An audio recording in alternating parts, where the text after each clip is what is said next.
yale yasiyofaa, ili ya kwamba uweze kujiepusha na yasiyofaa na kuyashika yale ambayo yanayofaa, ili ya kwamba msaada wake Mungu uweze kudhihirika katika maisha yetu. Kwa hivyo nakaribisha katika jina la Yesu Kristo. Ningependa tuweze kumshukuru Bwana kwa njia ya maombi kwa sababu ya pumzi ya uhai na nguvu za mwili ambazo ametukirimia kuwa nazo, kuamka wazima na kushinda pia mchana mzima sio jambo la kawaida. Inagharimu mkono wake Bwana. Na pia katika siku ya leo masaa bado yapo yanaendelea, na hakuna mtu ambaye anajua nini kiko mbele yake. Ni Mungu pekee ndiye anajua kila kiko mbele yetu. Kwa hiyo ni vizuri kujiweka mikononi mwa Bwana ili ya kwamba atulinde katika masaa yaliyobakia, siku yetu ikaishe vyema na kwa amani na ushindi, na kwa imani yote yanawezekana. Kwa hivyo napoomba, na wewe pia unaweza kuunganika pamoja nami kwa imani. Kama kuna jambo ambalo umekumbana nalo siku ya leo zito, gumu, unaweza kuliweka kwa Bwana na Mungu anaweza kukusikiliza, kama alivyomsikiliza Bartimayo na akamsaidia na akarudi nyumbani akiwa amepata ushindi. Hata wewe unaweza kumuita Bwana hapo ulipo tu, na anaweza kukusikiliza na akakutumia msaada jioni ikawa jioni njema. Nasoma kitabu cha Zaburi 79 mstari wa 9, alafu tutakuwa tunaomba katika jina la Yesu Kristo. Zaburi 79 mstari wa 9. Ee Mungu, wokovu wetu, utusaidie kwa ajili ya utukufu wa jina lako. Utuokoe, utusamehe dhambi zetu kwa ajili ya jina lako. Tuombe. Baba, katika jina la Yesu Kristo, mfalme wa falme, Mungu mwenye nguvu, uliye mwanzo tena mwisho, kimbilio, tegemeo, msaada wa karibu, ngome imara. Asante Bwana Yesu kwa upendo wako na wingi wa rehema zako. Asante Bwana kwa ustahimilifu na uvumilivu wako kwetu. Asante kutupenda na kututunza mpaka masaa haya Bwana.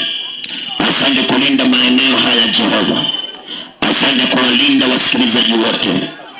Asante Bwana kwa amani na utulivu jioni ya leo. Sifa hizi zote ni zako kati ya juu. Unastahili, unatosha na unaweza Bwana. Nasi tunashuka chini ili ukazidi kuinuliwa Jehova, tukikiri ya kwamba sisi bila wewe ni bure, hatuwezi lolote wala chochote Bwana. Tunakutazama masana wakati Jehova, tukiomba mtakatifu ukazidi kutulinda, uzidi kutuepusha na mikasa na mikosi Bwana. Bwana, jioni tulioingia ikawe jioni njema, ikawe jioni ya baraka na amani na ushindi. Ukazidi kujitukuza na kutenda mema Jehova. Kusudi lako la kutulinda mpaka masaa haya Bwana ukalitimiza, kwa maana mamlaka na nguvu zina wewe Bwana. Tunakiri ya kwamba sisi tumepungukiwa na haki yako. Tunakuomba Bwana Yesu msamaha kwa yale tumeyatenda yasiyokupendeza. Bwana Yesu katusamehe kwa yale ambayo tumeona ni mema kwetu, kumbe kwako ni mabaya. Tunaomba Bwana ukatusamehe, ututakase na utusafishe, tupate kibali machoni pako jioni ya leo. Bwana, unapokumbuka wengine ukatukumbuke nasi mahali hapa Bwana, kwa utukufu wa jina lako Yesu Kristo. Sehemu hii naiweka wakfu mikononi mwako Bwana. Yale hatuoni Jehova unayaona, yale hatujui Jehova unayajua, yale hatusikii Bwana umeyasikia. Jehova ukaonekane mahali hapa Bwana. Kuna kazi zinaendelea sehemu hii Jehova, ninaziweka zote mikononi mwako. Wewe ndiye Mungu mwenye nguvu zote, na wewe ndiye mwenye uwezo wote Jehova, na roho zote ni mali yako Bwana. Ukaonekanie kila mmoja sawasawa na ulivyopanga mwenyewe, na sifa na utukufu sitakurudia. Chochote ambacho hujapanga mahali hapa tunakemea kikapate kushindwa katika jina la Yesu Kristo. Bwana, mpango wako mwema ukatimie kwa wazee, wamama na vijana na hata watoto Bwana, na sifa zote zitakurudia El Shaddai. Damu yako ikazidi kutiririka ikinena mema mahali hapa. Damu yako ikatakase kwenye anga na kwenye hewa na kwenye katika ardhi hii. Damu yako Yesu ikatakase na kunena mema. Mishale ya wachawi na waganga na washirikina tunakanusha na kurejesha katika jina la Yesu. Bwana Yesu, onekana na ukajitukuze, ujidhihirisha na sifa zitakurudia Bwana. Tunapoenda kusikiliza neno lako Jehova, unikirimia kunena yapasayo na yasaidia kwa ajili ya siku ya leo. Atakayesikiliza neno lako Bwana, ninaomba likampe hekima na maarifa, likimfanya kuwa mwana katika ufalme. Kizuizi cha injili Bwana ukaondoe, pingamizi Yesu Kristo ukaondoe. Chochote ambacho kinaweza inuka kikazuia injili kuendelea, tunakemea kikapate kushindwa katika jina la Yesu Kristo. Bwana Yesu, kusudi lako jema likatimie jioni ya siku ya leo, na sifa zote zitakurudia Bwana. Bwana Yesu, kinyosha mkono wako, wadhaifu watie nguvu, wagonjwa wakapate uponyaji, waliofika mwisho Bwana ukawape tumaini na kufungua milango, na kila hitaji ukalisuluhishe sawasawa na ulivyopanga mbinguni, na sifa zitakurudia Bwana. Nimekamata mateka nguvu za wachawi, waganga na washirikina, Illuminati, mamlaka yote ya kishetani nimeyakamata mateka na kuyaweka chini ya nyayo za Kristo katika jina la Yesu Kristo. Bwana Yesu, mahali hapa ufalme wako na ukashuke na ukamiliki na kutawala, na sifa zote zitakurudia Bwana. Asante kwa maana unaenda kutukuza, umeinuliwa na umetukuzwa, umeabudiwa na umeheshimiwa. Mungu wa Abrahamu, Isaka na Yakobo, kama vile uishivyo, mapenzi yako pekee yatimie sasa na hata milele, katika jina la Baba na Mwana na Roho Mtakatifu, katika jina la Yesu Kristo tunaomba na hata kuamini. Amen and amen. Hallelujah. Thank you Jesus. Kama una uwezo mpigie Bwana Yesu makofi mara ulipo. Kama una uwezo mpigie Yesu makofi mara ulipo. Hallelujah. God bless you. Mungu akubariki sana na kuonekanie, akutetee, akupiganie, kuepushe na kile kibaya, na kukirimie neema ya kuona wema ambao alikuumbia, kwa sababu Mungu aliyetuumba aliumba mwanadamu siku ya sita, kumaanisha kila kitu ambacho mwanadamu alihitaji Mungu alikuwa ameshakiumba. Kwa hivyo Mungu akujalie neema ya kuona wema ambao alikuumbia maishani tangu alipokuweka katika dunia hii, katika jina la Yesu Kristo. Akuondolee kizuizi, pingamizi na mamlaka yoyote ambayo yanaweza kuwa yanapigana na wewe kisiri. Mungu aonaye sirini akakukomboe na akakuokoe nayo kwa utukufu wa jina lake Yesu Kristo. Nawe unapozidi kuishi na kufanya mambo yako, zingatia sana kutenda yale ambayo yanampendeza Mungu. Ujualo ni baya usilitende, ukijua ile ni baya ni vizuri kuliepuka na kulishika lililo jema, ili ya kwamba uweze kuona msaada wake Mungu. Maandiko yanasema mkono wa Bwana sio mfupi. Isaya 59 mstari wa kwanza. Maandiko yanasema mkono wa Bwana sio mfupi na sikio lake sio nzito, ashinde kutusikia ama kutuokoa, lakini dhambi na makosa ndio zinazuia ama kifarakanishi kati yetu na Mungu. Kwa hivyo mtu wa Mungu naye nisikiliza, ujualo ni baya usilitende, ukijua ile ni baya ni vizuri kuliepuka, ukalishike lililo jema, na hapo ndipo Mungu atakuwa upande wako na atakusimamia na atakutetea, kwa maana ndiye mwenye nguvu. Muhimu sana ni kumpokea Yesu Kristo kuwa Bwana na Mwokozi wako. Amen. Kama unasikiliza sauti hizi na wewe bado hujamkiri Yesu kuwa Bwana na Mwokozi wako, ujua kwamba uko upande mbaya sana. Kwa sababu amwaminie mwana ndiye ana uzima wa milele. Asiyemwamini mwana anakaliwa na ghadhabu. Kama hujamkiri Yesu mpendwa, wewe si mshindi. Wewe ni mtu ambaye siku zote shetani atakuchezea. Kwa sababu umemkataa aliyeshinda. Kwa hivyo ni vizuri kumkubali Yesu Kristo awe Bwana na Mwokozi wako. Na nikusikia tu kuamini na kukiri. Na Kristo anakuwa Bwana kwako, wewe unakuwa mwana. Na hapo ndipo utakuwa katika njia ya ushindi, katika njia ya wema, na katika njia ambayo ni ya utukufu. Nje ya Yesu Kristo hamuna mema, hamuna ushindi, hamuna utukufu. Ni kilio tu mpaka jehanamu ya moto. Kwa hivyo kama unanisikiliza na hujaokoka, uokoke. Mkubali Yesu Kristo awe Bwana na Mwokozi wako. Mpe nafasi. Na Kristo anasema hata kama dhambi zako ni nyekundu, yuko tayari kukusamea, bora tu ukubali. Kubali ya kwamba mimi ni mkosaji, nahitaji Mwokozi anibadilishe, anifanye kuwa mwenye haki. Kristo naye anasema ukifungua mlango, anaingia kwako, anakaa na wewe na anakula na wewe, na mwisho wake anakupa nafasi ya uzima wa milele. Kwa hivyo kama hujaokoka mpe Yesu nafasi. Mkubali Yesu Kristo awe Bwana na Mwokozi wako. Kwa maana wewe ndiye akona uzima wa sasa na wa milele. Andika nasema alikuja kwa walio wake, lakini walio wake walimkataa. Lakini wote waliompokea aliwapa uwezo wa kufanyika wana wa Mungu. Kama mkaribisha mwenzangu na kuachia swali hili, kati ya waliompokea na waliomkataa, wewe uko pande gani?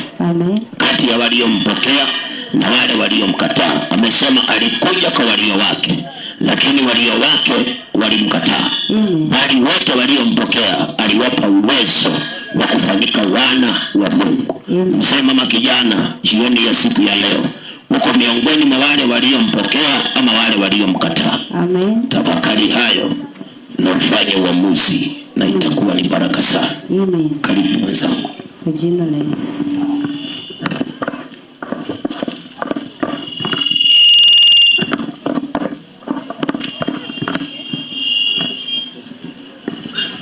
Haleluya, Bwana Yesu asifiwe. Karibuni sana watu wa Mungu, ni jioni nyingine njema. Tuna sababu ya kumshukuru Mungu kwa kutupenda. Wengi hawajaona jioni ya leo. Tangia siku ya kwanza ya hii mwezi hadi siku ya leo siku ya 23. Tuna sababu ya kumshukuru Mungu. Ni wengi kweli wamekufa, wengine ni wagonjwa. Si ya kwamba ni kawaida uone ya kwamba ubuheri wa afya, unatembea vizuri, unakula vizuri, ni kwa neema yake Mungu. Katika jina la Yesu Kristo tunawakaribisha tuzidi kujengana kwa neno la Mungu. Kama vile umesikia neno la Mungu ya kwamba tunamhitaji kumwamini huyu Kristo Yesu. Hakika maana yeye ndiye njia, kweli na uzima. Hakuna wokovu kwa mwingine. Yatupasa kumtazama. Haleluya. Maana unajua kwamba mambo ni mengi duniani na watu wengi wanamwacha Mungu. Inatupasa tujiangalie sana watu wa Mungu katika jina la Yesu Kristo. Wakati unapoishi mpendwa mwenzangu, usitumie pumzi ya Mungu bure. Kuna siku ya hukumu inakuja. Tujiandae vizuri. Tukae tayari kwa utakatifu. Ni kung'ang'ana. Tunaambiwa hiyo njia ya uzima ni nyembamba sana, na yani sio wengi wanaiona. Tunaambiwa tung'ang'ane. Ni kung'ang'ana. Kila unajua ni mbaya usitende, hata kama unaona watu wengi wanaitenda. Unaacha dhambi, mambo yenye hayampendezi Mungu, uzinzi, usharati, ulevi, wizi, mitu yenye ni ya uovu, tujitenge nayo. Tunaishi siku za hatari watu wa Mungu, na Yesu Kristo yuaja. Inatupasa tujiandae, kila mmoja wetu tuzidi kutengeneza mapito kama vile neno la Mungu linatuambia pale Isaya pale 40 ya kwamba tujiandae, tunyoshe mapito yetu, maana Kristo yuaja. Lazima mioyo yetu iwe safi, ni kutubu, ni kujitenga na uovu. Mambo ni mengi, lakini ni kujiondoa, ni kujitenga. Usikubali kufurahisha mwili ukamtenda Mungu dhambi. Haleluya. Usikubali kufurahisha wanadamu lakini umtende Mungu dhambi. Penda Bwana Mungu wako kwa moyo wako wote, ukatende haki na kumcha yeye. Kila ambacho Mungu anataka ni mimi na wewe kutenda mapenzi yake, kusikiliza sauti yake na kuitii, na pia kushika neno lake. Haleluya. Maana neno la Mungu ni kio yako na yangu, ni kujipima katika hilo neno. Ndio uweze kujua ukweli, na ukweli wa neno ukuweke huru. Haleluya. Haya, ukiona ya kwamba Yesu mwenyewe alijua kweli duniani kumejaa dhambi na tuko hapa duniani, akawa anatuandaa kwa neno lake. Kusoma pale Mathayo pale 4 kuanzia hapo 17, Yesu mwenyewe akiwa anaendelea tu kutembea, alikuwa anaandaa wanadamu ili tujue ya kuwa kweli hapa duniani sio kwetu, ili tujue ya kwamba yatupasa kukaa tayari, ili tujue ya kwamba kuna mbingu. Haleluya. Na uovu ama dhambi zetu zinatuzuia kufika mbinguni. Haleluya. So yatupasa kung'ang'ana, na tukijua ya kwamba kile tunajua ni kweli tunaishika, na kile ni mbaya tunaiacha. Tusomee mtumishi wa Mungu Mathayo 4:17. Ndio. Tokea wakati huo Yesu alianza kuhubiri. Tokea wakati huo Yesu alianza kuhubiri akisema tubuni, kwa maana ufalme wa mbinguni umekaribia. Kwa maana ufalme wa mbinguni umekaribia. Haleluya. Yesu mwenyewe alikuwa hapa duniani, akaona maasi vile yanazidi kuongezeka, lakini moyo wa mwanadamu unasema nataka kwenda mbinguni. Haleluya. Kila mtu kimuuliza anasema nataka kwenda mbinguni, lakini dhambi hatuachi. Haleluya. Basi akawa anatuambia tubuni, kwa maana ufalme wa mbinguni umekaribia. Haleluya. Huyo ni Yesu mwenyewe anatembea akihubiri, anaambia wanadamu ili tujiadhari duniani hapa sio kwetu, ili tujue ya kwamba kuna ufalme, na ule ufalme tukiwa na dhambi hatuingii. Haleluya. Ndipo unaona ya kwamba anaendelea kutumana neno, si ya kwamba aoni, la kwamba anavumilia. Ndipo anatumana neno ili tukapate kujielewa. Sisi duniani hapa sio nyumbani kwetu. Haleluya. Hapa duniani sio nyumbani kwetu, my brother, my sister. Makao yetu, ukisoma wa Filipi 3:20, tunaambiwa wenyeji wetu ni huko juu mbinguni. Haleluya. Yatupasa kung'ang'ana ili ya kwamba kuzidi kujiandaa. Tutajiandaaje? Katika kutubu na kuwa tayari, tukijua ya kwamba ufalme wa mbinguni umekaribia. Usikae tu duniani comfortable. Osaka mpendwa, mche Bwana, ubali kumcha Yesu, ukaache uovu, tukaache mambo yasiyompendeza, tukakubali kukaa kwa utakatifu. Hata kama dunia unaweza kuipenda, usisahau inapita. Haleluya. Na ndipo Mungu alituambia atujua duniani sio kwetu, tukaambiwa tusipende dunia. Haleluya. Tusipende dunia wala mambo yaliyomo katika dunia. Maana ukipenda dunia, mpendwa, usidudanganye, maana uwezi kumpenda Mungu na upende tena dunia. Haleluya. You cannot serve two masters. Haleluya.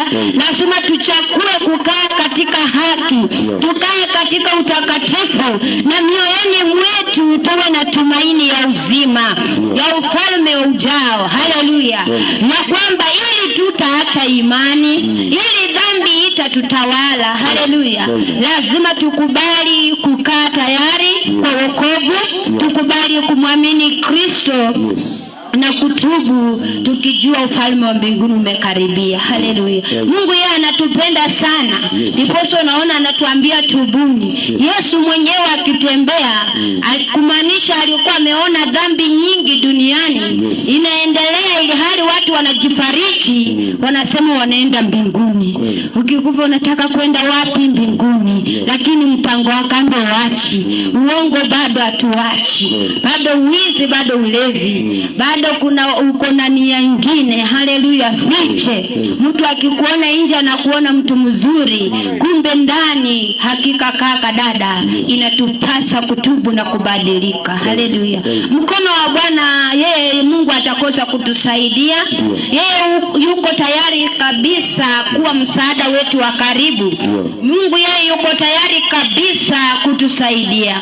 Lakini ni sisi huwa tunafanya Mungu anakaa mbali. Haleluya. Ama msaada wa Mungu unachelewa, ama msaada wa Mungu upatikani. Haleluya. Kwetu sisi wanadamu ni kwa sababu ya dhambi. Ndipo unaona anatuambia tubuni, kwa maana ufalme wa mbinguni umekaribia. Tukisoma pale Isaya 59, mtumishi wa Mungu tusomee kuanzia hapo moja. Ndipo tukaweze kuendelea kujengana katika neno la Bwana, tukijua hakika dhambi inatuzuia kuona mema, na dhambi ikiwa ndani yetu, basi mkono wa Bwana ama uso wa Bwana utakuwa mbali nasi. Tusome Isaya 59 mstari wa kwanza. Amen. Tazama mkono wa Bwana. Tazama mkono wa Bwana haukupunguka. Haukupunguka. Hata usiweze kukuokoa. Hata usiweze kukuokoa. Wala sikio lake sio zito. Wala sikio la Mungu zito. Hata lisiweze kusikia. Hata lisiweze kusikia. Lakini maovu yetu sisi yamewafarakanisha ninyi na Mungu wenu. Yametufarakanisha sisi na Mungu. Na dhambi zetu zimeficha uso wake msiuone. Zimeficha uso wake tusiuone. Hata hataki kusikia. Hata hataki kusikia. Ndio. Haleluya. Umesikia neno la Mungu mpendwa? Umeona ni kwa nini Yesu anatuambia tubuni, kwa maana ufalme wa mbinguni umekaribia. Kwa maana yeye huwa anataka kutusaidia. Haleluya. Yeye huwa anataka kusaidia mwanadamu. Yaani anatuambia kama vile hiyo neno la Lamentation 3 huwa tunasoma pale 31 hapo chini, unasikia anasema Mungu hapendi kumtesa mwanadamu. Haleluya. Ndipo unaona anasema tubuni. Maana anajua tu ni dhambi sikikaa ndani yetu, hiyo ndiyo itatuzuia kuona ufalme wa Mungu. Haleluya. Ndipo unaona anasema mkono wa Bwana haujapunguka. Haleluya. Yaani Mungu atakosa kuatilia msaada wake kwetu. Anasema sikio la Mungu zito, akose kusikiliza maombi ama unapomuita na kumlilia. Lakini tunaambiwa maovu yetu wanadamu, sisi ndiye umetutenga mbali na Mungu wetu. Dhambi zetu ndizo zimefanya Mungu ako mbali, na uso wa Mungu hatuoni kwa sababu ya dhambi. Haleluya. Anapojaribu kutusaidia anyoshe rehema ama mkono wa kutusaidia, anaona mzinzi, anapatana hapo bado na innocent blood. Watu wamefanya mpaka abortion, mwingine amefanya wizi, mwingine ndio huyu ako kwa kikao ya masengenyo, mwingine ndio huyu anasingizia, mwingine muongo. Sasa Mungu mkono wake inakuwa shorten. Haleluya. Ndipo unaona ya kwamba mtu anasema nimeenda siku 40 hayo nimeomba sana mlimani, nimefunga, anaona hakuna msaada, maombi bado haijajibiwa.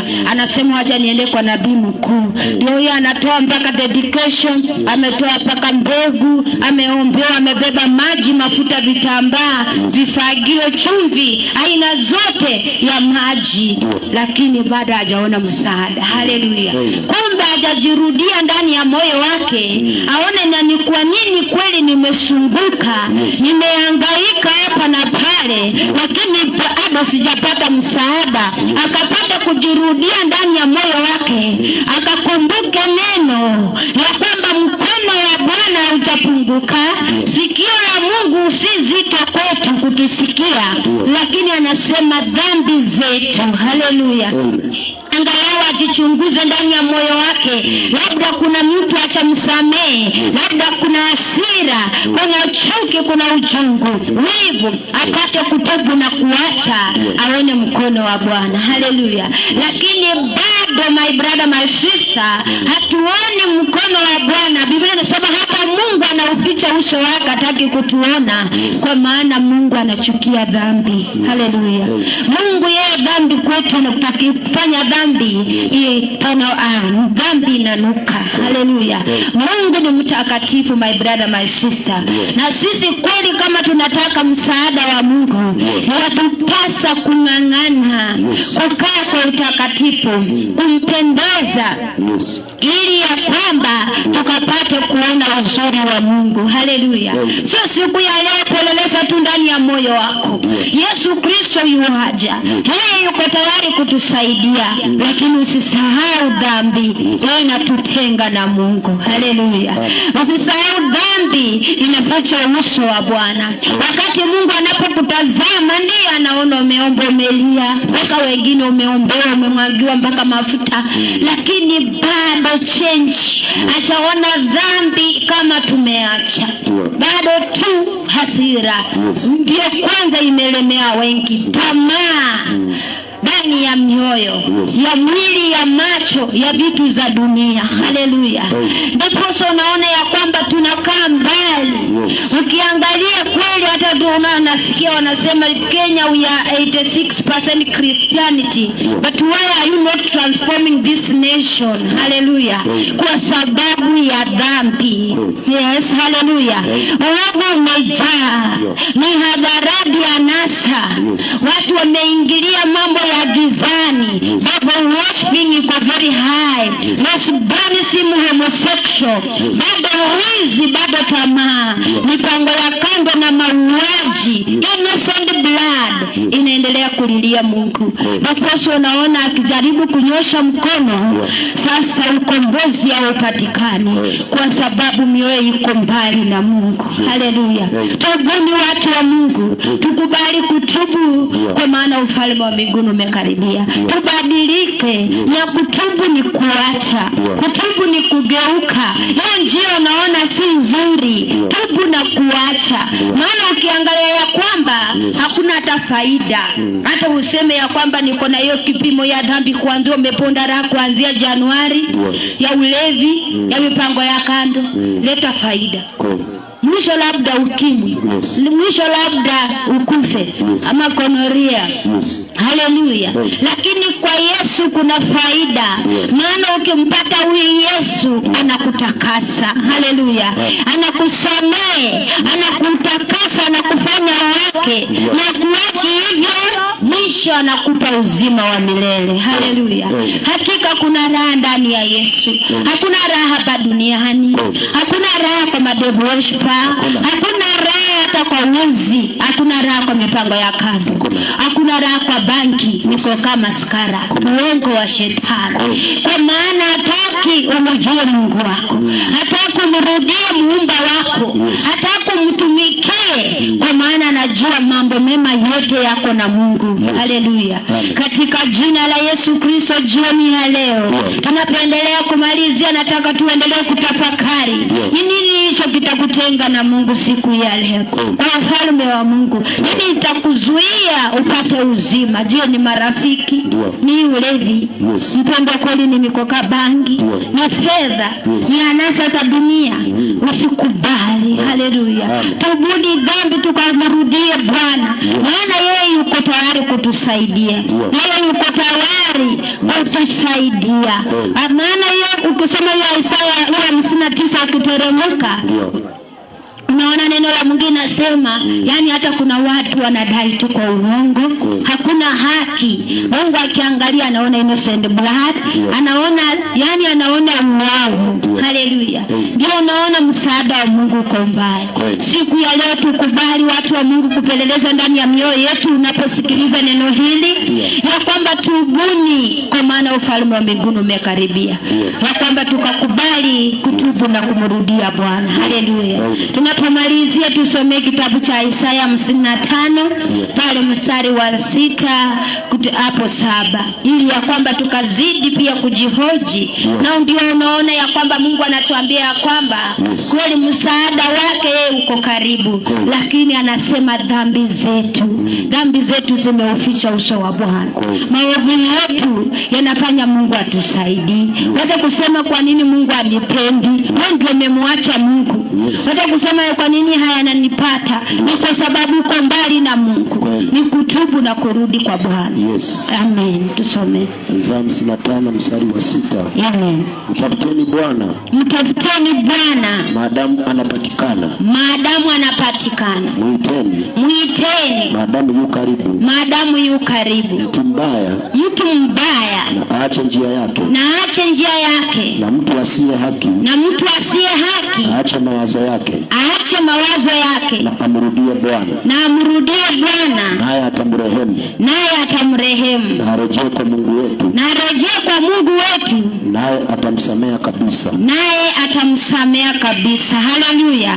Umesikia neno la Mungu? Wakati nakwambia ni kutubu, anasema pia mtafute Bwana. Haleluya. Maadamu anapatikana.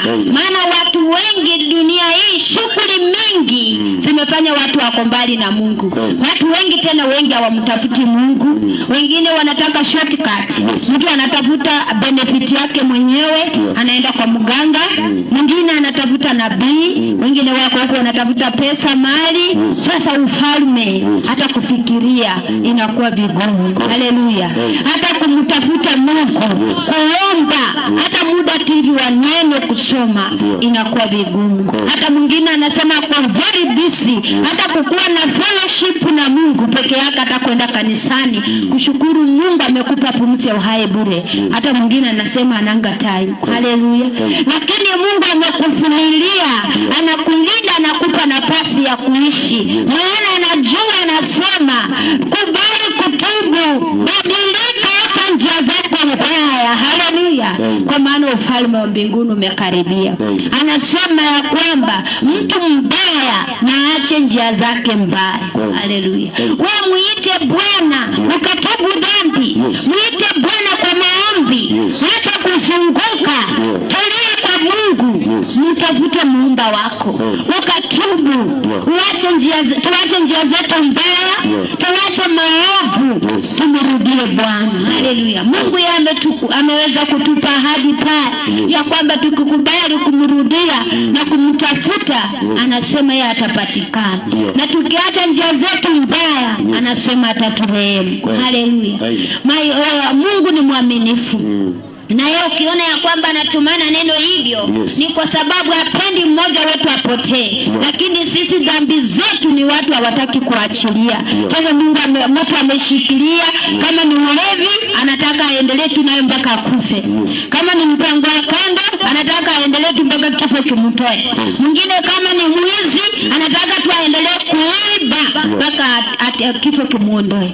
Na Yesu Kristo, neno la Mungu linasema, alikuja kuita wenye dhambi watubu. Hakukuja kwamba kule msalabani uendelee kwa dhambi. Yesu alikuja kuita wenye dhambi watubu, wamrudie. Kwa maana aliona tumelemewa na mizigo ya dhambi. Ndipo unaona anatuambia tubuni, kwa maana ufalme wa mbinguni umekaribia. Haleluya. Peleleza moyo wako jioni ya leo. Mimi nilikuwa tuna hilo himizo, wacha mtumishi wa Mungu akuja aendelee kumalizia, na Mungu ataweza kuwabariki katika jina la Yesu Kristo. Mungu atusaidie kutubu na kukaa tayari. Amen, amen.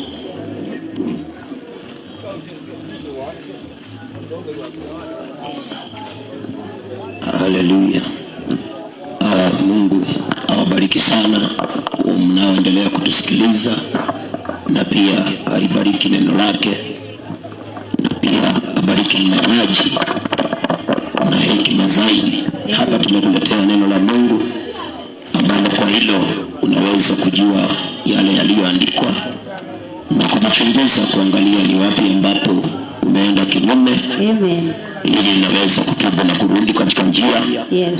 Na yale uko unajua unayafahamu na kuyashika, ili tuweze kuona msaada wa Mungu duniani. Amen. Mwisho wake uzima wa milele. Yes. Mithali 8:33. Mithali 8 pale 33. Neno la Mungu linasema, sikieni mafundisho. Sikiliza mafundisho. Mpate hekima. Mpate hekima. Wala msikatae. Wala msikatae. Amen. Mstari unaofuata unasemaje? Anaheri mtu yule. Anaheri mtu yule anisikilizaye. Anisikilizaye. Akisubiri. Akisubiri. Siku zote. Siku zote. Malangoni pangu. Malangoni pangu. Akingoja. Akingoja. Kwenye vizingiti. Kwenye vizingiti. Ya milango yangu. Ya milango yangu. Haleluya. Amen. Mungu anasema tusikilize mafundisho. Amen. Tupate hekima. Yes. Na Mungu anasema tusikatae. Amen. Kwa sababu kama kuna kitu watu hawapendi ni mafundisho. Ndio. Watu wengi hawapendi mafundisho. Kwa sababu mafundisho huwa yanaonyesha mwanadamu makosa yake. Amen. Mafundisho huwa yanamkosoa mtu. Yes. Sasa watu wengi hawapendi mafundisho. Na kumbe mafundisho ndio yako na baraka. Amen. Mafundisho ndio yako na mema. Mafundisho ndio yako na ushindi. Yes. Mungu anasema ukisikiliza mafundisho na ungojee kwenye vizingiti vya nyumba yake. Amen. Mungu anasema anaheri yule mtu ambaye anamsikiliza. Amen. Na anamngojea Mungu. Amen. Kwa mtu wa Mungu ni vizuri neno la Mungu linapohubiriwa unakubali kusikiliza. Na ukisikiliza unaweka hayo maneno ya Mungu ndani ya moyo wako. Amen. Unaendelea kuyatafakari. Mahali ambapo yanakuonya unakubali. Mahali yanakurekebisha unakubali. Na unabaki katika mafundisho. Yeah. Usisikie neno la Mungu na uende tena uendelea kukosea. Anaheri mtu yule ambaye anamsikiliza Mungu. Amen. Na anangojea katika vizingiti vya nyumba ya Mungu. Hallelujah. Kwa hivyo ni vizuri unaposikia neno la Mungu, yeah, usiende ukafanya kinyume na vile ulisikia. Amen. Kile unasikia unaenda unakitenda. Yeah. Unakitenda. Yeah. Yakobo alisemaje? Yakobo 1 akasema ya kwamba tusiwe tu wasikilizaji wa neno, lakini pia tuwe watendaji. Yes. Ni vizuri mtu wa Mungu ukisikiliza neno la Mungu, yeah, usiendelee kufanya kile neno la Mungu limekataa. Amen. Ni vizuri kungojea Mungu katika vizingiti. Yaani nimesikia neno la Mungu, ninakaa katika neno la Mungu. Amen. Yakobo 1:27 nasemaje? Yakobo 1:24. Usikubali kusikia neno la Mungu na unaendelea kufanya kitu ambacho neno la Mungu limekataa. Ni vizuri ukisikia neno la Mungu, kile neno la Mungu linakataa, na wewe pia unakataa. Unaachana nayo. Yaani Mungu anasema akona heri mtu ambaye anamsikiliza Mungu na anangojea katika vizingiti vya nyumba ya Mungu. Anangojea hapo. Kila akiambiwa hii ni dhambi anaachana nayo. Anamngojea Mungu. Akiambiwa hili halifai anaachana nayo. Mtu huyo ndiye ako na uheri. Mtu huyo ndiye ako na baraka.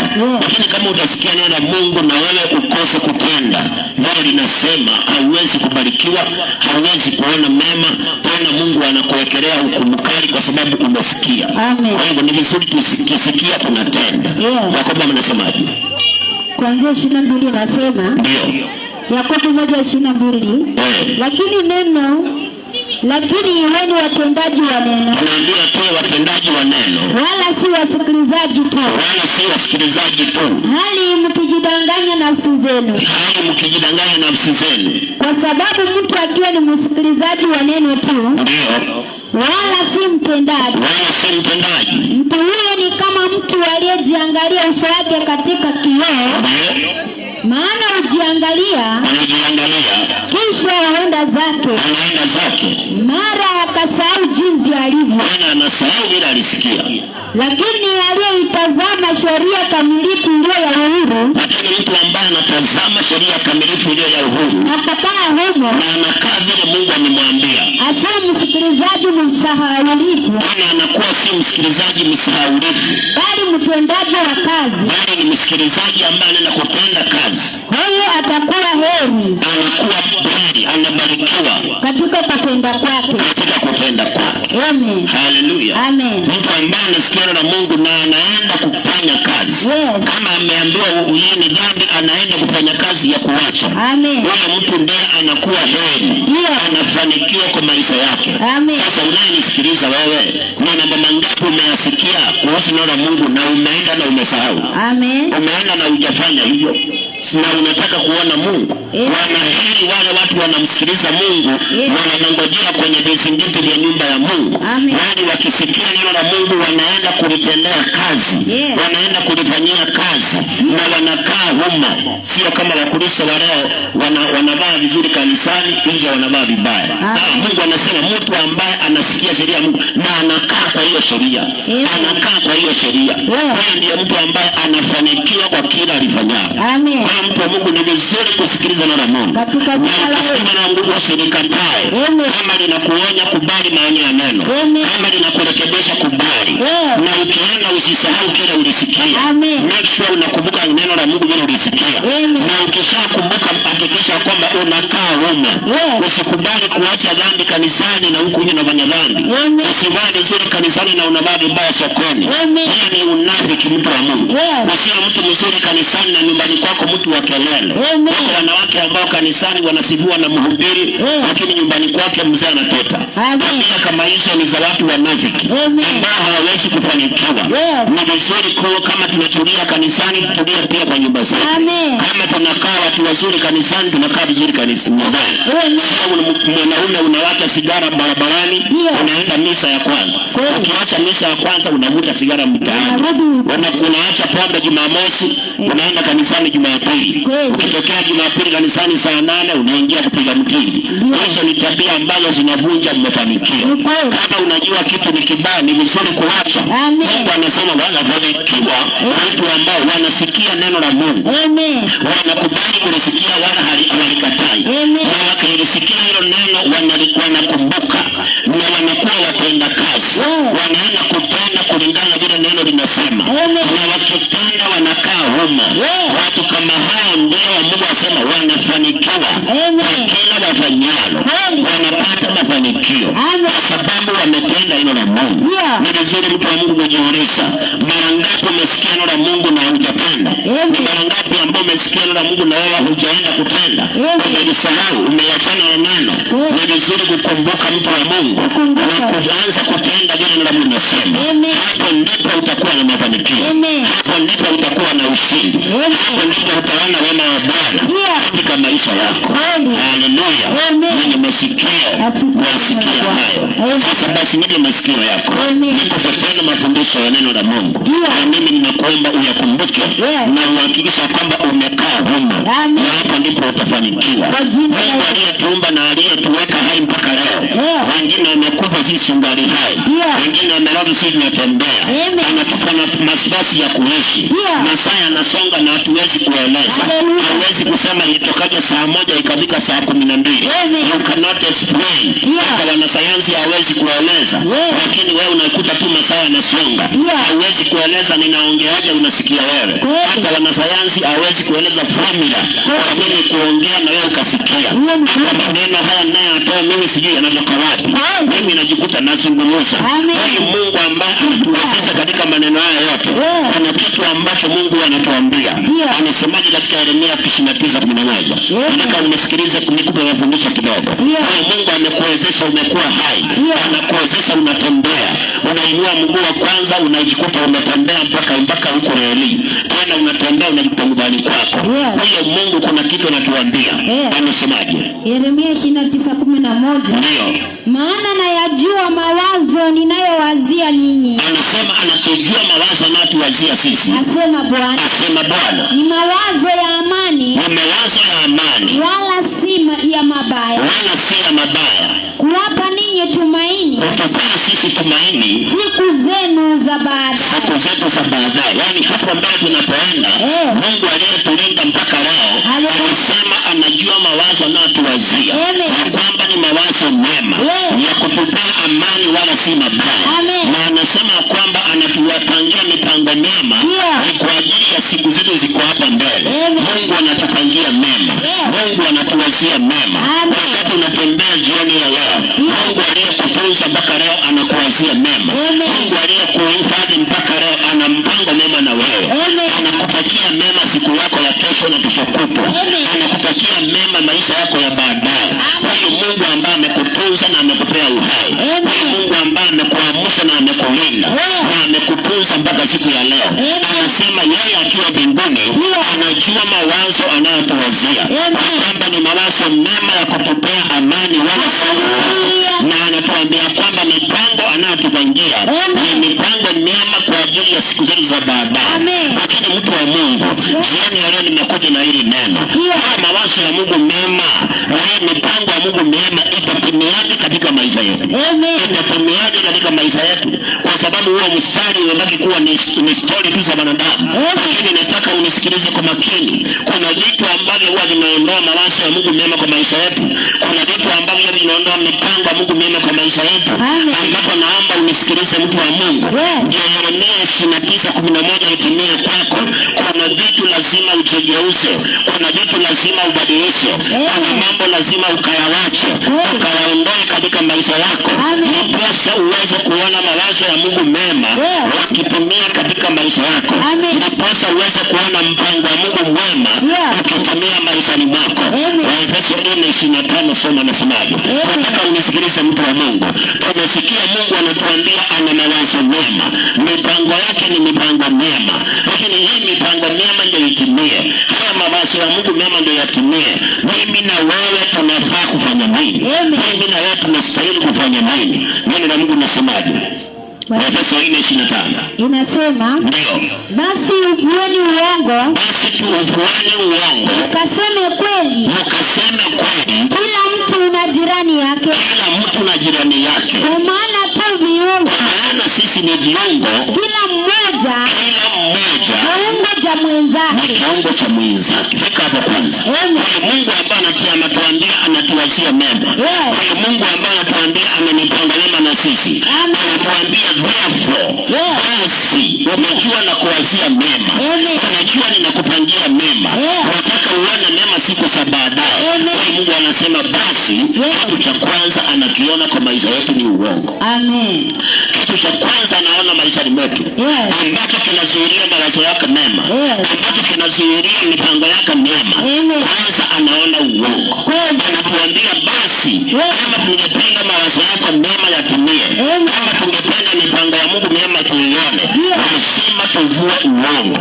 Unaposikia Mungu anasema vueni uongo, ni kumaanisha tumeuvaa uongo. Maana tumeuzoea uongo. Tumezoea huo uongo. Yeremia 9 anasema wamepinda ulimi. Wamezijoesha kunena uongo. Wamezoea kuzungumza uongo. Sasa Mungu anafika mahali anaona uongo umekuwa kama vazi ambalo sisi binadamu tumelivaa. Ijapokuwa yeye anatuwazia mema na ana mipango mema na sisi, lakini anapotuangalia, kwanza cha kushangaza na jambo ambalo ni la hatari sana, anasema tunaongea uongo mtu na mwenzake. Yaani mtu na jirani yake wanaambiana uongo. Sasa kama yule aliye karibu na wewe umemdanganya, Mungu aliye mbali utamuona kweli? Huwezi kumuona. Kama yule unakaa naye umemdanganya, kama yule unaishi naye umemdanganya, yule unatembea naye umemdanganya, sasa Mungu utamuonaje?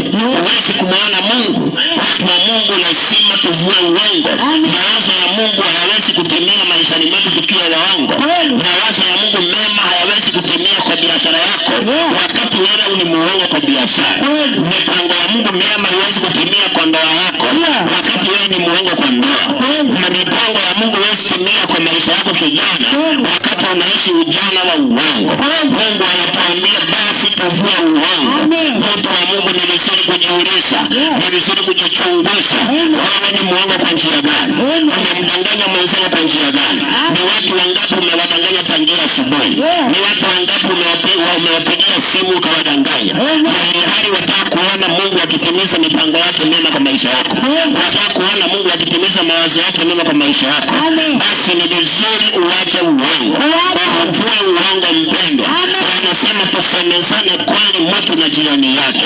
Kwa sababu sisi tu viungo. Yaani mpendwa msikilizaji, Mungu akasema katika Mwanzo 2, akasema za kwamba akasema hataki Adamu akae peke yake. Akaona amtengenezee mtu mwingine ambaye watakuwa wanakaa pamoja na yeye. Yaani msaidizi. Mungu anasema sisi binadamu ni viungo vya wengine. Wewe na jirani yako ni viungo.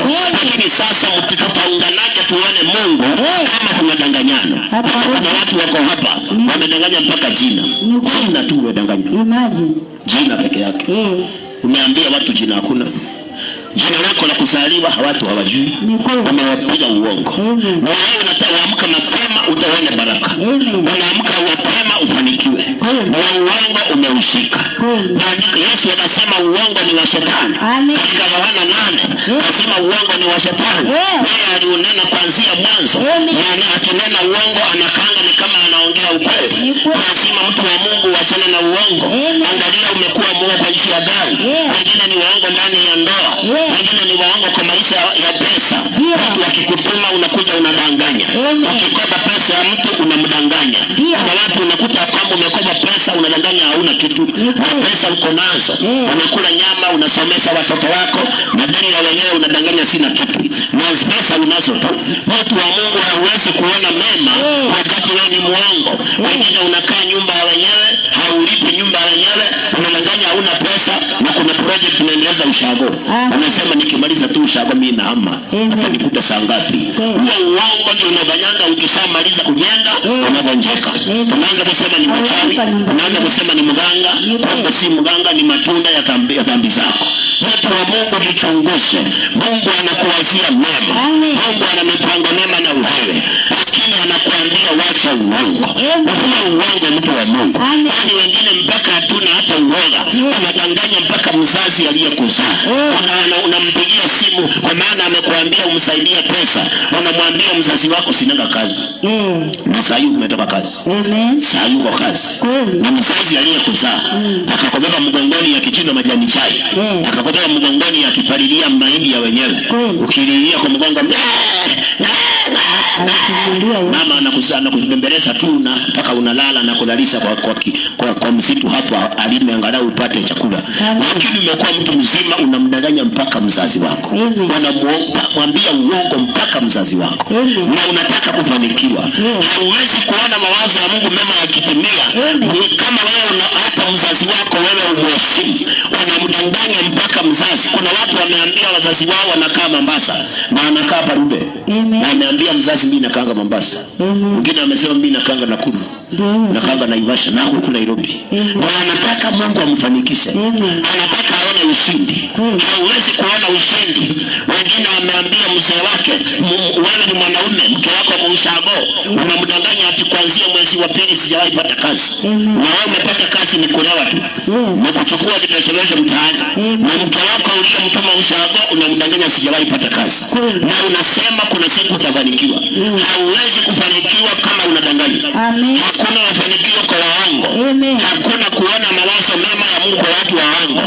Hata wengine ni waongo kwa biashara hizi tu. Uko na mume uko kwa nyumba, unajipanga uende kwa M-Pesa ufiche umwambie leo sijauza. Mwambie leo hata sikumekauka. Mzee wako, mzee ambaye ulisema unampenda, unajipanga hiyo pesa ufiche umwambie leo sikuuza kitu. Leo siku ilikuwa mbaya. Hata wanaume pia wako hapa wanajipanga adanganye mke wake. Amwambie mke wangu leo sikuuza. Na ameuza kabisa. Uongo ndio unafanya mawazo ya Mungu mema yatimie. Wengine ni watoto. Mama yako amekuachia kazi au baba yako, umeuza umeweka mfukoni. Unajipanga umdanganye. Na unasema nataka nisome university. Nipate kazi. Utakosa. Hakuna mema kwa watu ambao wanaishi kwa uongo. Hakuna umema. Na mwisho wa waongo Ufunuo 21:8 anasema mwisho wa waongo ni jehanamu. Waongo wote wanaenda jehanamu. Hata wale wanapenda uongo ni jehanamu. Hata wewe kama si muongo na unasikubali uongo, mtu anadanganya mwenzake na wewe unasema ni kweli. Siuliza hata fulani na ni uongo tu na wewe unasema ni wanakuambia na unajua ni uongo. Wewe pia ni muongo. Barabara yako ni mateso mpaka jehanamu. Mtu wa Mungu maandiko yanasema say yes when yes necessary. Na usiongeze kitu kingine. Usikubali kutoka uchafu na mtu. Anadanganya mwenzake alafu anasema siuliza hata fulani. Fulani anajua. Alafu na wewe unauliza unasema ndio. Na ni uongo kabisa mnavyo. Hivyo ndivyo unakutanga unafanya kazi nyingi na hakuna kitu. Kwa sababu Mungu anasema tuvue uongo. Tusemezane ukweli. Ndio tutapata mawazo ya Mungu mema maishani mwetu. Ndio tutaona utukufu katika maisha yetu. Watu wa Mungu ni vizuri ujiulize. Ni wapi hapo umekuwa muongo? Wengine unaenda unanunua bidhaa yako, unafungiwa bidhaa 10, unadanganya ni 8. Ati nilifika nikapata ni 8. hukunifungia vizuri, na saa zilikuwa 10. Ati hii sukari haiko inafika kilo 10. Nilikuta ni kilo 3. Wewe kuhesabu vizuri na zilikuwa 10. Lakini maana wewe ni mkora, unadanganya na unaongezewa zingine. Na unangojea ubarikiwe. Hivyo ndivyo mawazo ya Mungu mema kwa maisha yetu yanakosa kutimia. Hivyo ndivyo mipango ya Mungu mema kwa maisha yetu yanakosa kutimia. Ni vizuri mpenda uchunguze, uangalie ni wapi umekuwa muongo. Ukauvue uongo mpendwa. Uvue uongo. Useme kweli wewe na mwenzako. Ndio mawazo ya Mungu mema yatatimia. Ndio mipango ya Mungu mema itatimia. Ndio utaona utukufu kwa maisha yako. Mahali unadanganya ni wakati uache uongo. Ni wakati uache uongo mpendwa. Kama mtu anakudai na hauna pesa, wacha kumdanganya ati kuna pesa na ngojea mahali. Ndio maana hujaibarikiwa. Maana Mungu hawezi bariki waongo. Ati kuna pesa na ngojea mahali. Na hakuna pesa unangojea. Alafu unasema Mungu usiniache. Ameshakuacha. Kwa sababu mtu muongo Mungu hawezi kumsaidia. Kama huna pesa basi sema ukweli. The truth will set you free. Sio kudanganya kuna pesa na ngotegea mahali, ni pesa mingi sana zikikuja tu hivi na kuwai. Na hakuna hata shilingi moja na ngojea. Hata moja hauna. Na umedanganya. Kuna watu sasa wamedanganya. Ndio. Na anangojea abarikiwe. Huwezi kubarikiwa. Mungu anategea pesa mahali. Nenda umpigie simu mwambie nimesikia injili. Sasa hakuna pesa nategea. Wewe nivumilie tu. Mungu akinisaidia nitakulipa. Na Mungu utaona akikukumbuka. Yohana 4:25. Yohana anasema Mungu ni kweli. Mungu ni roho ni kweli. Ukiongea ukweli unaunganika na Mungu. Sasa Mungu na yeye anafungua milango. Lakini ukiongea uongo unaunganika na shetani. Na Mungu anakuondokea. Na watu wangapi umewaambia unangojea pesa kesho na hakuna pesa unangojea? Na watu wangapi unawaambia unangojea chama na hakuna chama unangojea? Ongea ukweli. Kama mambo yamekuwa mazito usiseme tu sina uwezo. Uvumilie tu. Ukiona watu wamekopa mikopo na walipi ni kwa sababu ni waongo. Waongo. Kama ulikopa pesa umeshinda kulipa, sema ukweli. Kwamba nimelemewa kwa sasa hivi, lakini naamini Mungu atanisaidia. Hapo ndio ukiambia Mungu nifungulie milango. Anaona umeongea ukweli. Anakumbuka Yeremia 29:11 kwamba alisema mawazo yanayotuwazia ni mema na mipango yake ni mema. Sasa anakukuta umeongea ukweli. Haukuogopa, haukuwa na wasiwasi, uliongea ukweli. Mungu anafungua milango. Anaachilia ushindi. Kulikuwa na kifungo kinaondoka. Hata shetani anawaogopa watu wanaongeanga ukweli. Shetani anawaogopa. Lakini watu wanaongea uongo. Hata nasema shetani ushindwe. Hawezi kushindwa. Kwa sababu yuko ndani yao. Ukiongea uongo shetani yuko ndani yako. Sasa huwezi kumkemea. Huwezi mkemea aliye ndani yako. Lazima umtoe nje ndio umkemee. Ukiongea ukweli shetani yuko nje. Sasa akiwa nje utafanikiwa. Hapo ndipo utamkemea na hataenda. Watu wa Mungu wacha uongo. Jifunze kuongea ukweli. Ndio uone mawazo ya Mungu mema yakitimia maishani mwako. Mungu anataka sana kutusaidia. Lakini anakuta tunadanganya. Tumejizoesha kudanganya. Jaribu kudhibitisha Yeremia 9 kuanzia mstari wa 2. Mungu anatuona tunadanganya. Tunapenda ulimi tunadanganya. Tunataka kuona ushindi. Tunataka kuona mema. Kuona mafanikio na vigumu mpendwa. Nani huyo umemdanganya? Inawezekana hata wewe uko na watoto ushago na umedanganya mume wako sinanga mtoto. Na ndio maana ndoa yako iko na shida. Maana mtu muongo Mungu hawezi kumunga mkono. Kama uko na mtoto ni vizuri kusema niko na mtoto. Hata mwingine anasema nikimwambia niko na mtoto ataniacha. Kama ni wa kukuacha atakuacha tu. Hata kama hujamwambia. Watu wa Mungu wangeanga ukweli. Ukiona ndoa nyingi zina mateso ni kwa sababu watu wengi wako ndani ya ndoa wamekuwa waongo. Mzee ako na watoto anawalisha mahali, amedanganya mke wake sina mtoto. Wako na watoto ambao anawalisha mahali fulani. Watu wa Mungu wache uongo. Uongo ndio unafanya hakuna amani. Uongo ndio unafanya mawazo mema ya Mungu yanakosa kutimia. Uongo ndio unafanya mipango mema ya Mungu yanakosa kutimia. Sasa ni wakati tuachane na uongo. Tujifunze kusema kweli. Tujifunze kusema kweli. Kila mtu na jirani yake. Tuongee ukweli wapendwa, tuone mema ya Mungu katika maisha yetu, tuongee ukweli, tuone ushindi. Yeremia 9 mstari wa 2 nasemaje? Wa 2 nasema ndio, laiti ningekuwa. Mstari wa 3 pale 4 nasema jihadharini kila mtu na jirani yake, wala usimtumaini ndugu awaye yote, maana kila ndugu atachongea na kila jirani atakwenda huku na huko na kusingizia, nao watadanganya kila mtu jirani yake, wala hawatasema kweli. Wameuzoesha ulimi wao kusema uongo. Sikia, Mungu anasema tumezoesha ulimi wetu kusema uongo, kujidhoofisha ili kutenda uovu. Tunajidhoofisha tuongee uongo. Haleluya. Amen. Mungu anasema tumezoesha ulimi kusema uongo. Amen. Sasa ukiuliza ni uko wapi? Niko hapo. Niko hapo, kuna kuanga na duka, niko hapo. Hakuna mtu anaweza kuwa hapo. Yes.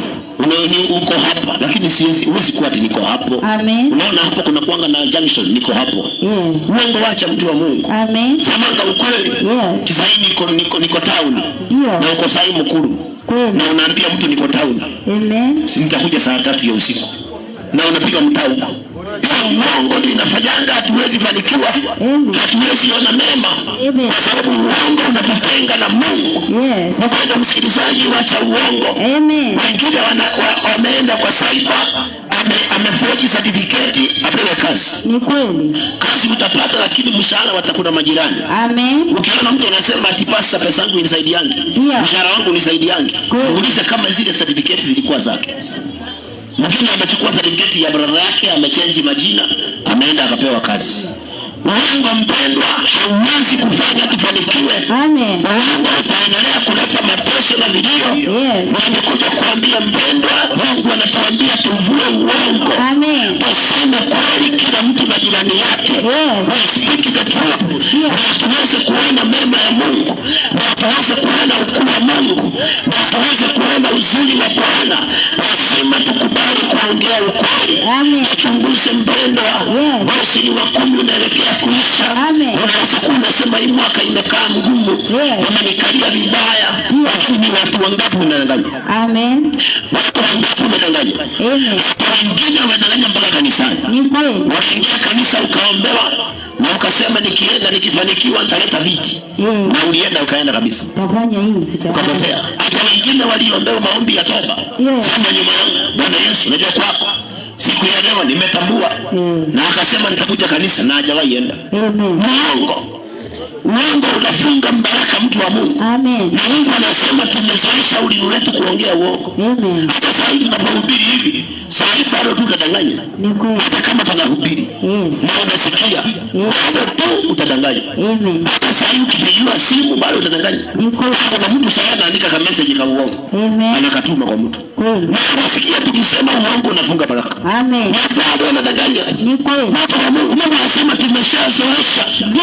Ulimi wetu kuongea uongo. Amen. Na tuwezi kuona mafanikio. Ni kweli. Mpaka tuweze kuacha uongo. Amen. Ndio maana Mungu anasema tumrudie. Yes. Tumrudie na yeye ataturudia. Amen. Tukimrudia na yeye ataturudia. Amen. Watu wa Mungu lazima ujifundishe kuongea ukweli. Amen. Kama ungependa kuona mawazo ya Mungu mema yakitimia maishani mwako. Yes. Kama ungependa kuona mipango ya Mungu mema yakitimia maishani mwako.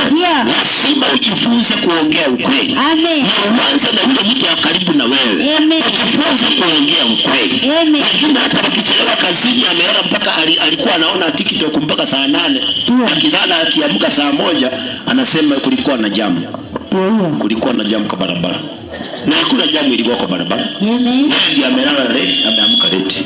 Lakini lazima adanganye. Amen. Uongo unafanya tunakosa baraka. Amen. Na uongo unatupeleka jehanamu. Amen. Nasema mtu wa Mungu ujikane. Waache kusema uongo. Amen. Ujifunze kuongeanga ukweli. Amen. Ndio mawazo ya Mungu mema yatatimia maishani mwako. Amen. Mawazo ya Mungu mema hawezi kutimia kama sisi ni waongo. Amen. Hawezi mpendwa. Mungu hashikamani na waongo. Wengine ni hao wana biashara. Kama kitu ulinunua shilingi 5, wacha kudanganya mnunuzi. Ati unajua nilinunua 10,000 nauza bei ya kutupa. Na unajua ulinunua shilingi 5. Pesa uliyonunua usimwambie unayemuuzia. Mnunuzi anakuuliza unauza ngapi? Hajakuuliza ulinunua ngapi. Na kiherehere unasema nilinunua 400. Hata nauza tu bei ya kutupa. Na ni uongo kabisa. Au kununua hata 100. Mtu wa Mungu. Tunauzanga na mfuko wake imetoboka. Unauza ukiweka mfukoni. Ikifika usiku unapiga hesabu haziingiani. Kwa sababu muongo.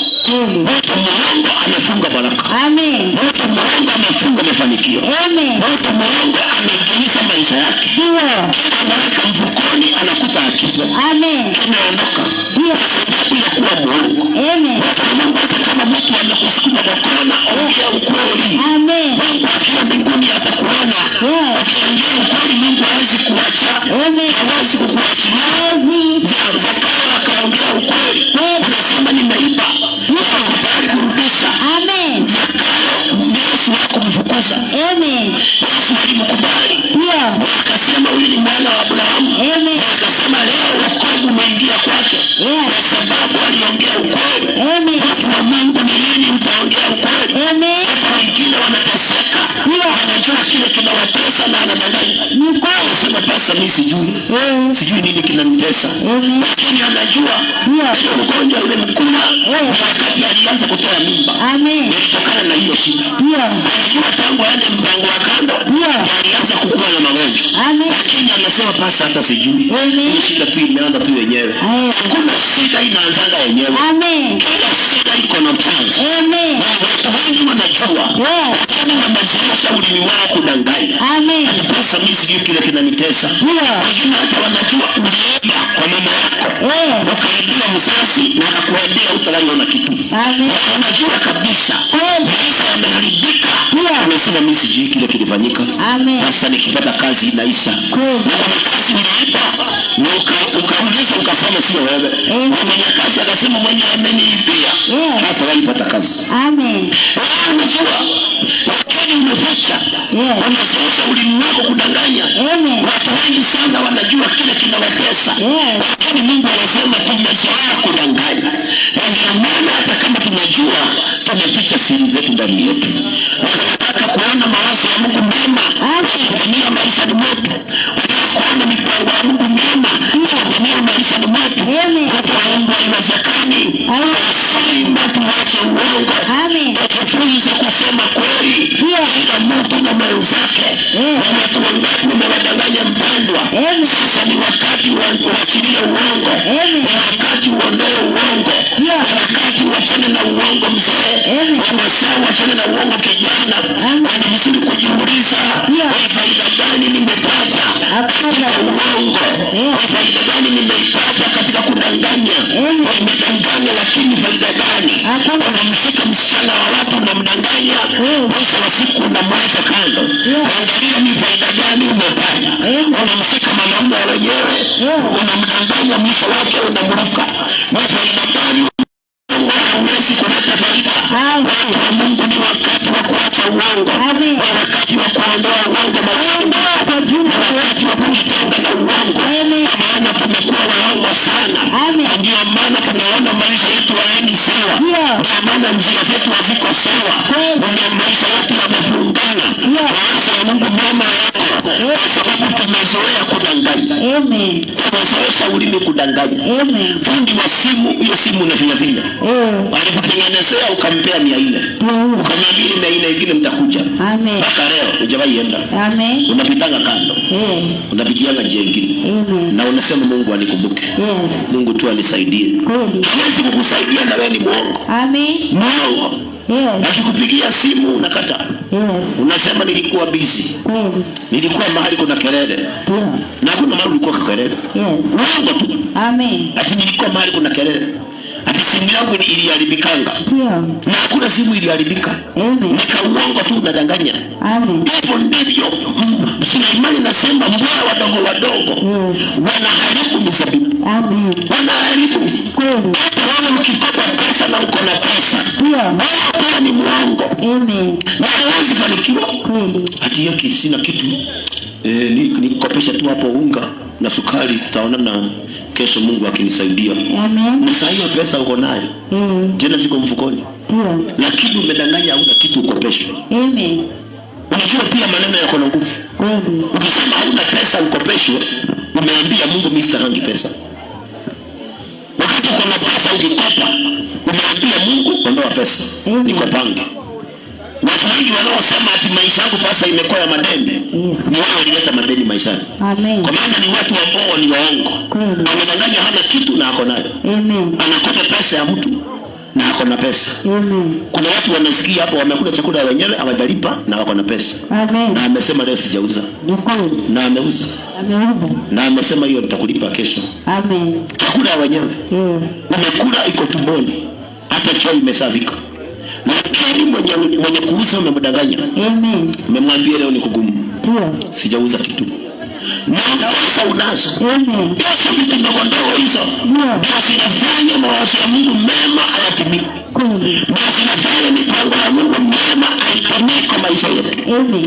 Watu wa Mungu lazima uache uongo. Amen. Ukitaka kuona mawazo ya Mungu mema kwa maisha yako, lazima uache uongo. Amen. Ujifunze kusema kweli. Wewe na ule mwenzako, hapo ndipo mafanikio utaona. Hapo ndipo mema ya Mungu yataonekana. Umetaja tu ndio wewe ujichunguze. Ujiulize sasa mimi ni mwongo kwa njia gani? Amen. Nimedanganya kwa njia gani? Nimetumia uongo kwa njia gani? Ufanye haraka mpendwa. Uondoe uongo maishani. Ujitenge na uongo mpendwa. Ujitenge na uongo mpendwa. Mungu anasema tuavue uongo. Amen. Tuavue uongo. Tuongee ukweli. Ndio tuone baraka za Mungu. Ndio tuone msaada wa Mungu. Amen. Hatuwezi kufanikiwa kama sisi ni waongo. Amen. Hatuwezi mpendwa. Yes. Ni vigumu. Kweli. Ni vigumu mpendwa. Hata Waswahili walitoa msemo. Nasema njia ya Mungu ni fupi. Huwezi kuwa ndefu. Ni fupi. Mtu wa Mungu badilika. Amen. Ondoa uongo kwa maisha yako. Amen. Jaribu sana kuongeanga ukweli. Hata vitu vile simple things. Amen. Ongea ukweli wa moyo wako. Yes. Zaburi 15 mstari wa kwanza nasemaje? Amen. Sikiliza, watu ambao watamwona Mungu. Katika yao moja ni gani? Watu ambao watamwona Mungu. Zaburi 15 mstari wa kwanza, tunapomaliza naona muda umekwisha. Watu wa Mungu, jifunze kuongea ukweli. Teach yourself to speak the truth. Hata kama uko wapi, hata kama umeshikana na nini, jifunze kuongea ukweli. Ondoa uongo. Maana watu umewadanganya, enda uwaambie ukweli. Wangapi nimesikia injili. Wangapi nataka nibarikiwe. Sasa nilikuwa nimekudanganya. Amen. Nimeona nikuambie ukweli. Fanya kama Zakayo. Akasema mimi nimekuwa muongo. Nimeibia watu. Akaongea ukweli. Mtu wa Mungu. A little step of speaking the truth. Amen. Look at what he can do. Amen. Amesemaje? Zaburi 15 kuanzia mwanzo. Ndio.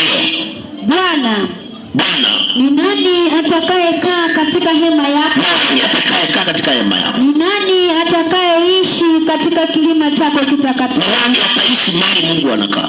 Ni mtu aendaye kwa ukamilifu na kutenda haki. Asemaye kweli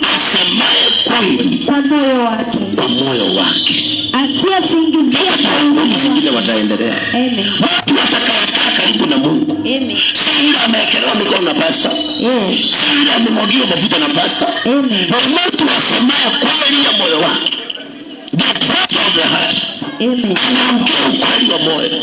Ati Mungu anasema huyo ndiye atakaa mahali Mungu alipo. Atafanya maskani yake mahali Mungu alipo. Amen. Unataka ati Mungu abariki biashara yako. Wewe mwenyewe umedanganya. Unataka Mungu abariki ndoa yako. Na ndoa yenyewe pia ni ya uongo. Uongo tu. Sasa utaonaje ushindi? Hata wengine wakioleka, alikuwa anakaa na sister yake. Akadanganya sister yake, nataka niende kufanya kazi. Kumbe ni kuoleka anaoleka. Mwingine ulikuwa unataka kuoa, ulikuwa unakaa na rafiki yako. Bwana mwambie rafiki ukweli nataka nioe. Kamwambia rafiki, nataka niende ushago. Na ni kweli utakuwa. Ni kweli. Sasa ukaanza ndoa na uongo. Ndio. Mungu anasema mwenye atakaa mahali alipo na mtu anaongea ukweli wa moyo wake. Watu wangapi mpendo unawadanganya? Watu wangapi unawadanganya mzee? Amen. Mahali wataka kuona mema. Ndio. Wataka kuona ushindi. Na watu wangapi unawadanganya? Na wakati sasa uache uongo. Ukitaka kaa mahali Mungu alipo, ukitaka kuona ukuu wa Mungu, lazima uachane na uongo. You must run away from lies. Na ujifunze kuongea ukweli. Mungu anasema mawazo anayotuwazia ni mema. Mipango anayotupangia ni mema. Lakini anasema tuvue uongo. Tuvue uongo. Amen. Mtu wa Mungu, wacha uongo mbele. Wacha na uongo. Hausaidiangi. Unakutenga na Mungu. Uongo unakuondoa katika mema ya Bwana. Uongo unakutenga na ushindi. Amen. Mungu anasema wale watakaa karibu na yeye, wana wa character, wale wanaongea kweli ya moyo. Kweli ya moyo wao, hao ndio watakaa karibu na Mungu. Wao wanazungumza the truth of their heart. Amen. Those are the people that will say where God is.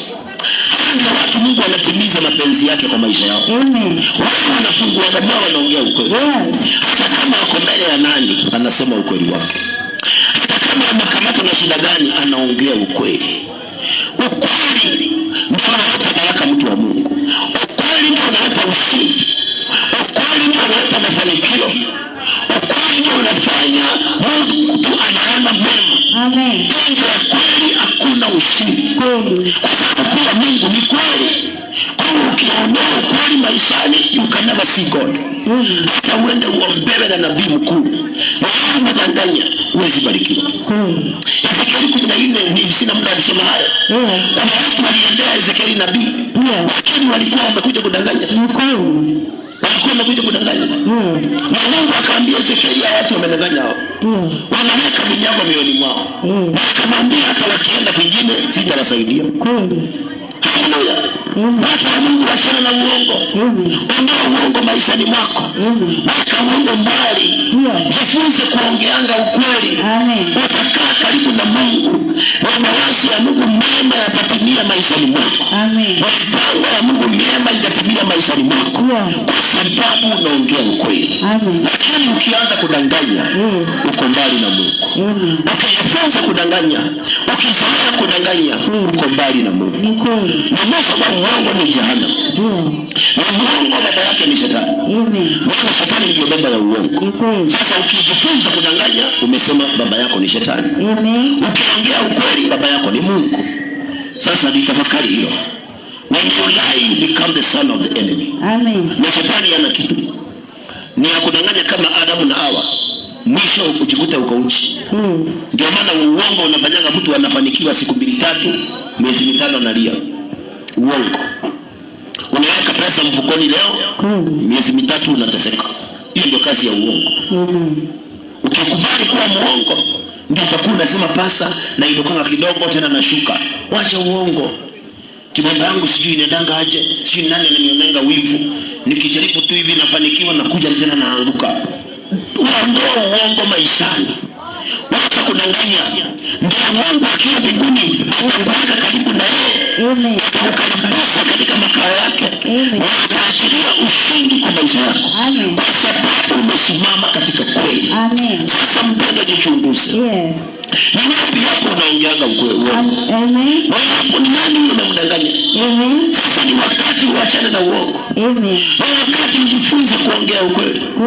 Na ukienda nyumbani kwako leo, uombe Mungu. Utubu dhambi ya uongo.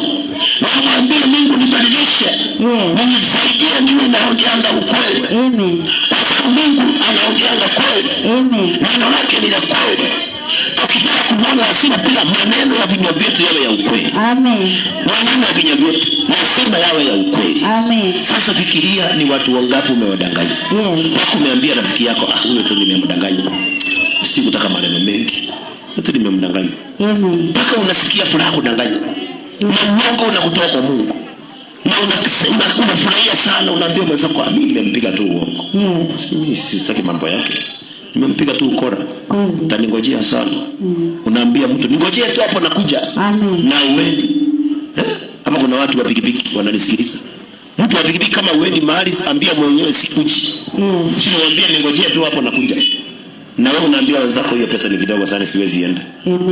Sio ungemwambia ukweli sikuji, tafuta mwingine hapo. Na umweleze ukweli, hiyo pesa yako nasikianga ni kidogo. Kuliko kuambia mtu ningojea tu hapo nakuja. Ama unamdanganya sahi niko mbali sana na uko tu hapo. Alafu unasema hiyo pesa yake ni kidogo sana. Kama takani hata kuongezea. Sio ungemweleza ukweli wa moyo wako. Kwamba hiyo kazi yako nakataa kwa sababu pesa ni kidogo.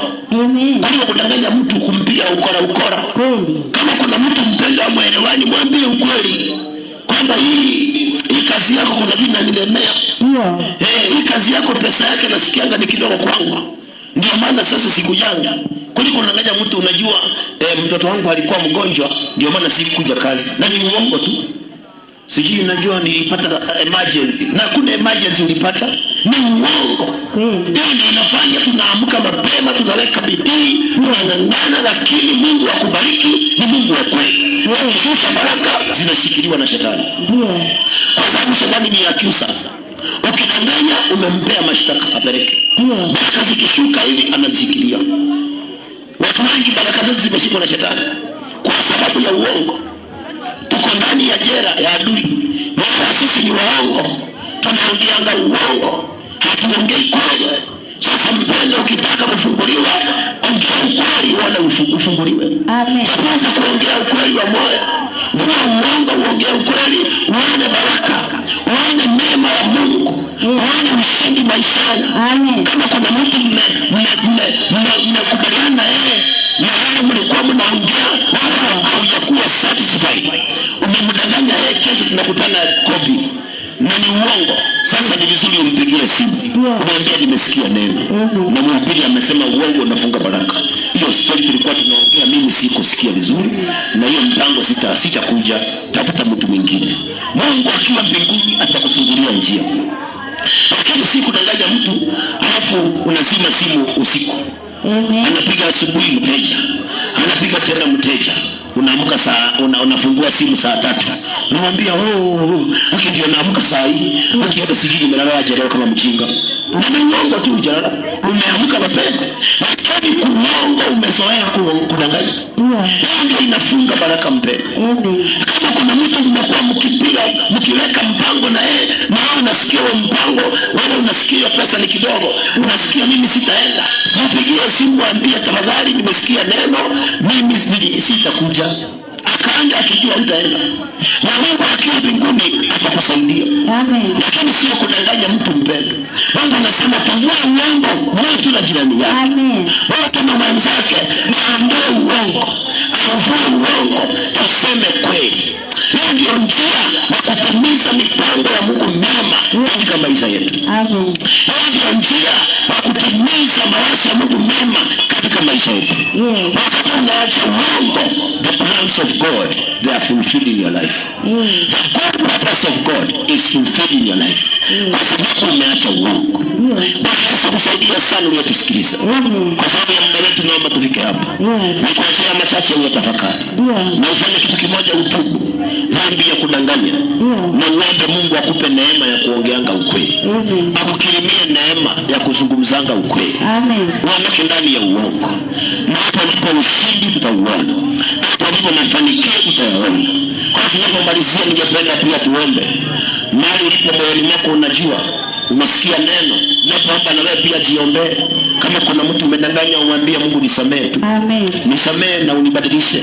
Uniondoe katika hii hali ya kudanganya. Uniweke katika ile hali ya kusema ukweli. Uniumbie moyo wa kusemanga ukweli. Amen. Niondoke ndani ya uongo. Angalau nione baraka zako. Na kama kuna mtu umemdanganya, inawezekana ni mume wako, inawezekana ni mke wako, umwambie Mungu naomba unisamehe. Nimemdanganya mume wangu. Mwambie Mungu nipe neema ya kumwambia ukweli. Give me the grace to speak the truth. Na hakuna mtu anaongea ukweli Mungu anamwachilia. Usiseme ati naogopa nikimwongea ukweli atanipiga, nikimwongea ukweli atanifukuza. Hakuna mtu anaongea ukweli Mungu anamwachanga. Amen. Ukiongea ukweli Mungu amesema, hiyo ni Psalm 15. Amesema mtu atakayekaa karibu na yeye yule anaongea ukweli. Ukiongea ukweli unakaa karibu na Mungu. Na Mungu ukikaa karibu na yeye, kila ngoma inapigwa kwa Mungu. hekima na akili mbele za Mungu. Hata kama ni Farao atainama, bora umeongea ukweli. Hata kama ni Herode atakutii, bora umezungumza ukweli. Usiogope mtu wa Mungu. Uendelee kukaa kwa vifungo. Uendelee kuombewa na wachungaji na kutabiriwa na kuuziwa mafuta maji, kumbe kinakutesa ni uongo tu. Sio ati kuna kitu kingine. Ni kauongo umedanganya mume wako. Ni kauongo kama umedanganya mke wako. Umedanganya mpaka brother yako. Umedanganya mpaka sister yako. Hata mama yako mzazi umemdanganya. Ndio inafanyanga watu wanateseka. Jirani yako umemdanganya.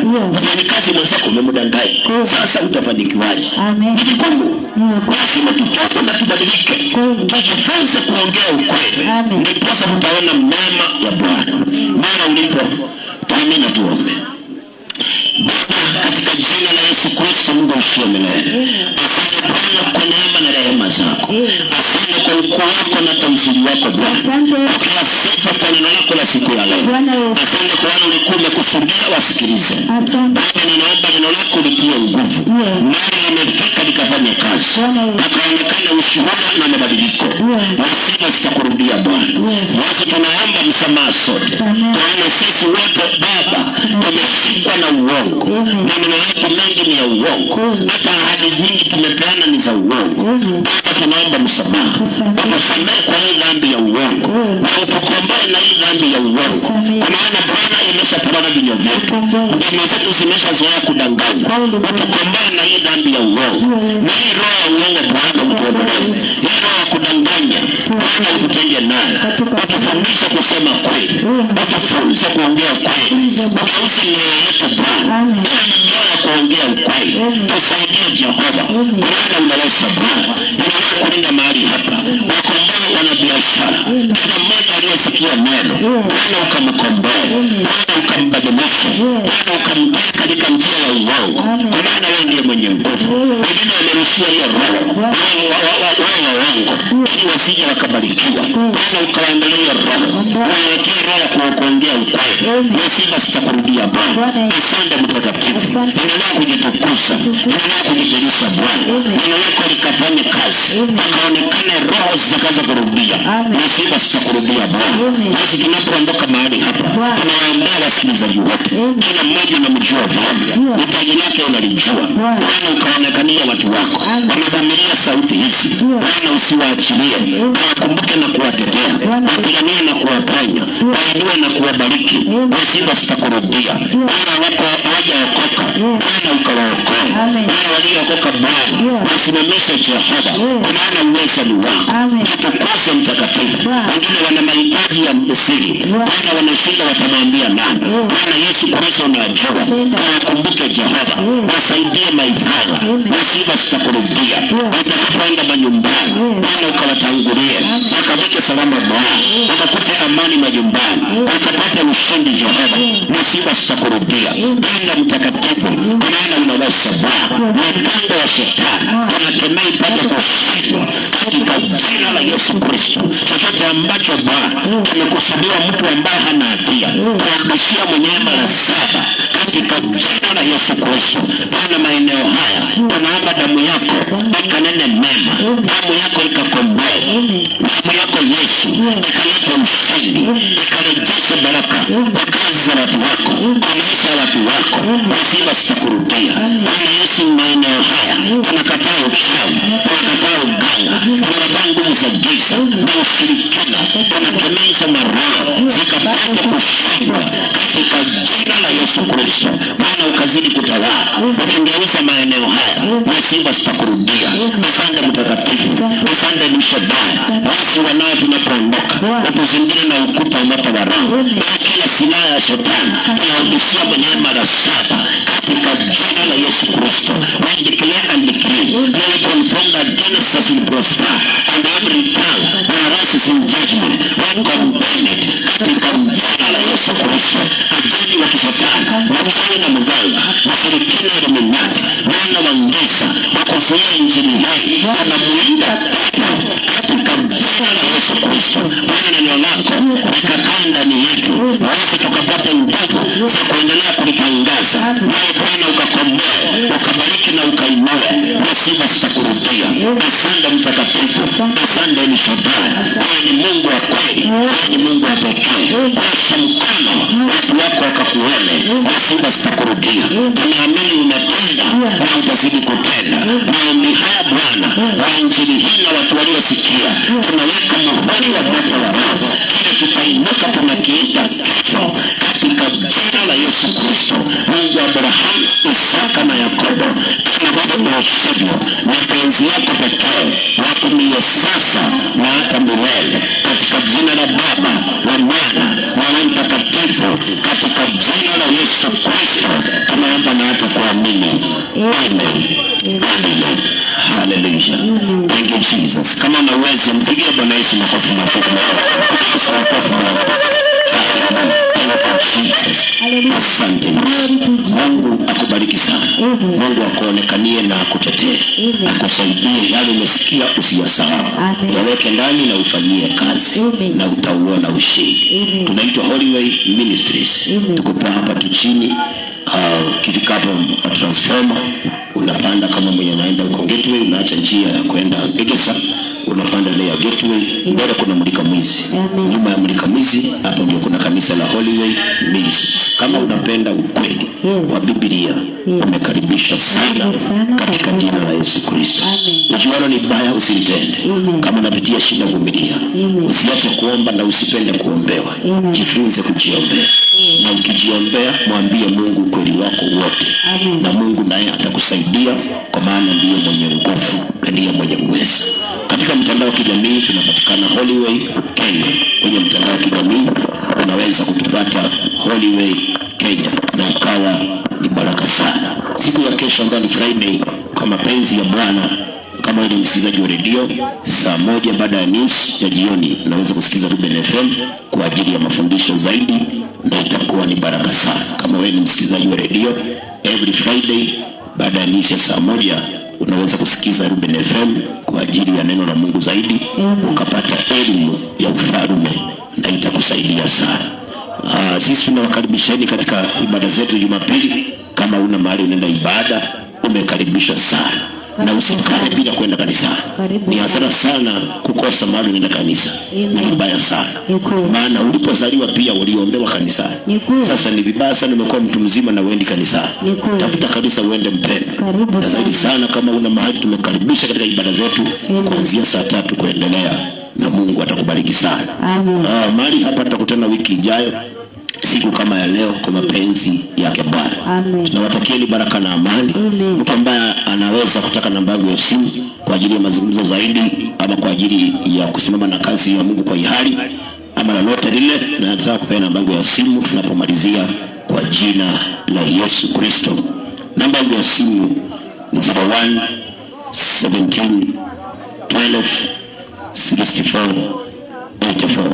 Namba yangu ya mawasiliano 01 17 12 64 84. Kwa mara ya mwisho ndio tumalize. Namba ya simu 01 17 12 64 84. Mungu akubariki sana na kutende mema. Now may the grace of the Lord Jesus Christ, the love of God, fellowship of the Holy Spirit be with us now and forevermore. Amen and amen. In Jesus' name. Shalom. Bwana wabariki hadi wiki ijayo. Amen.